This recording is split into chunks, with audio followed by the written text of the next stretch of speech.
Ciao ragazzi, in questo video vi mostro il guasto che mi è successo, che praticamente ho bruciato la capsula scaldante per dei problemi col sensore di temperatura.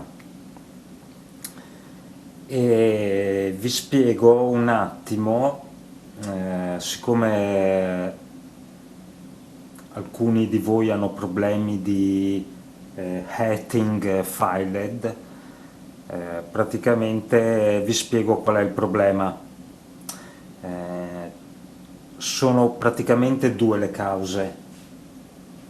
Se voi avete il fallimento del riscaldamento quando scaldate il bed, quindi prima ancora che si accenda l'estrusore, allora facilmente è un problema del BIOS, che se non si riscalda abbastanza in tot tempo per proteggersi lo spegne, lo vede come un errore.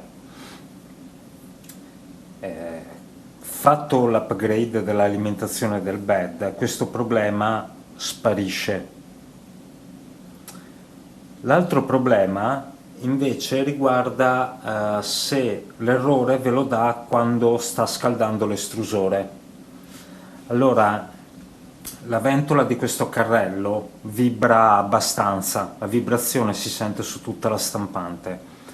Non influisce sulla qualità di stampa, però il sensore di temperatura è climpato e non saldato qui, e quindi con le vibrazioni e tutto fa dei falsi contatti.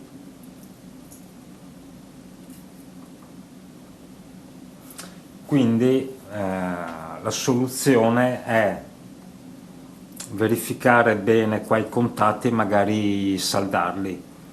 Io adesso qua li salderò perché tanto sono distanti dal punto caldo, qui non arriverà mai a 200 gradi, per cui posso anche usare saldarli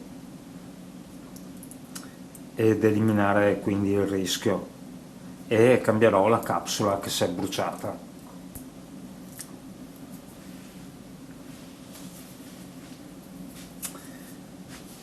Questo è tutto, ciao, al prossimo video.